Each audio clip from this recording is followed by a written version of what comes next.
car footage that of the EVs from the Melbourne EV show from a month ago, and I put them all together. I'll overlay some clips now, Steve. So from that, I've put that up in its 4K glory on YouTube now as well. It was fun to it's fun to do, but I actually kind of like it's very different experience. Just you got your high res camera in your pocket. You just pop it out, take some shots, very informal. Then throw it onto an iPad, or in this case my iPad mini, and I just sit back on the couch and I'm just tapping away, and it just doesn't feel like I'm really doing video work, but it comes out the same way because but the experience is a lot more pleasurable. It was quite a funny experience, that, really.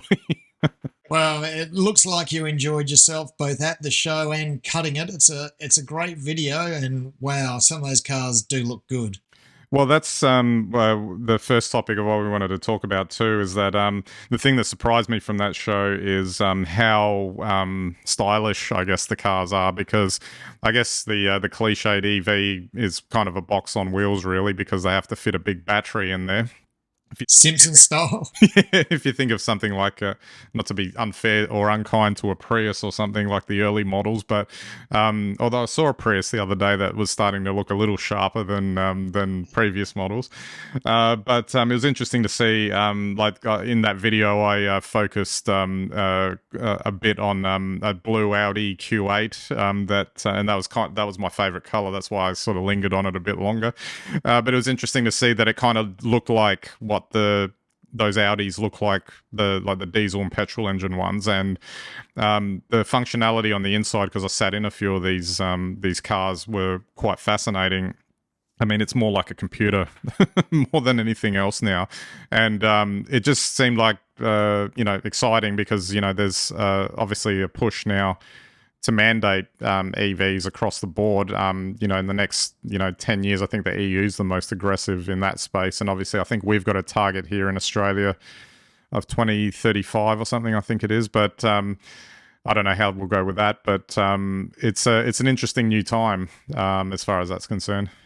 Oh, it's very interesting. I mean, I'll be upfront. I'm not really a big fan of EVs. I don't really agree with the battery, yeah, proposition with which is lithium. We don't know anything about recycling that, or you know any of those other things, and to drive them. And I've had test drives in a number of them. They are very appliance. So for me, the experience of driving a car, whatever, I guess, petrol or diesel engine car, it is very different to driving an electric car, full EV. And I wonder what the future will look like, especially in Australia. I think you can get away with an electric vehicle just around town.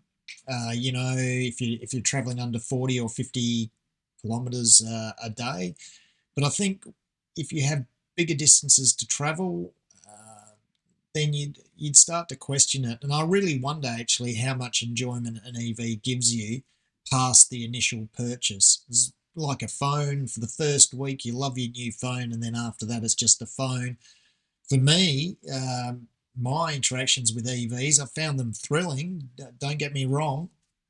They're like you say, they're like, highly advanced motor vehicles, or vehicles. But there's something about them, and I think maybe they're a little bit soulless for an old petrol head like me. And after a week or two, it'll be no different to a phone. You don't get that satisfying grunt when you put the accelerator down, and you don't get the engine punch and the sound and everything, unless they backport that in somehow as a feature. Like as in they simulate it in some way. But you're right, like the battery technology is where I think it's interesting. Like I think they really have to crack that somehow. Obviously, there's the concept of going away from fossil fuels is not really I don't think anyone's arguing with that. It's just more the how does the vehicle get powered, essentially, which would suggest some sort of battery technology, but perhaps it needs to be an advanced battery technology that's not in use and not using the types of elements that are required at the moment. Well, you're right, and I find it interesting. I mean, personally, I would favour a plug-in hybrid. So, one which has a battery range of 40 or 50 Ks. I don't want 500 Ks of electric range. I want 40 or 50 so I could drive around the city and then everywhere else. And Toyota's already done a lot of this. And I would think that if they really wanted to, you could easily get cars that would have the range of or have be able to achieve 1 or 2 liters per 100, using a hybrid system, and I think that makes a lot of sense. And it would achieve like a significant reduction in petrol use as well. Significant reduction in fossil fuel use and significant reduction in lithium required for the batteries, and I think that would actually probably be a win-win. But who knows? I mean, this is big business. You've got all of your major manufacturers rushing to EVs now, and it looks like they might be getting burnt. They're expensive to make. People like Elon change the price or make it up on however he's feeling on the day, however he wants to drive competition. And you've also got completely new brands on the market like BYD that I think from next year will be the largest supplier of electric cars in the world. So it's a real shake-up, and I don't think anyone knows where this is going to take us. I mean, GM's just cancelled its EV program, so you know that's that's a step backwards. And while, as I say, I'm not a big fan of EVs, I'd hardly want to see the option removed or the opportunity to purchase these cars go backward. I just personally don't think that really they're the answer to what we're trying to achieve.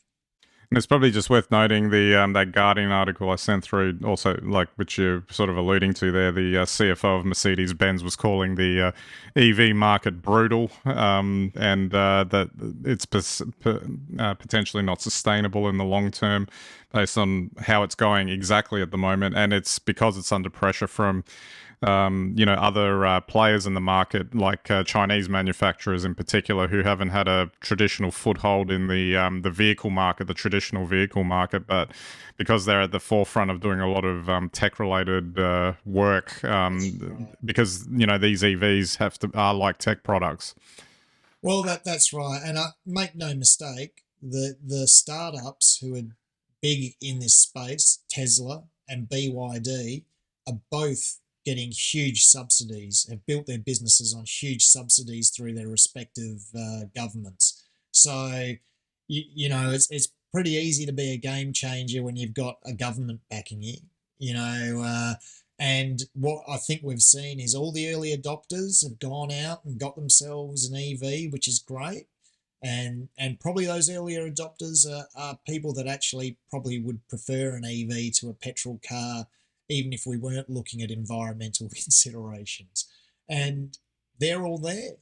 But now you have to convince the other 75% of the population that they want to move to an EV. And I think, whether it's,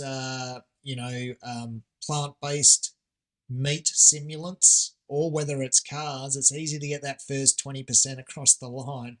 But how do you convince the other 80% that they want to swap? And I think you'll see maybe a little bit less enthusiasm for EVs in the short term before it picks up again once they have a rethink of what an EV really should be.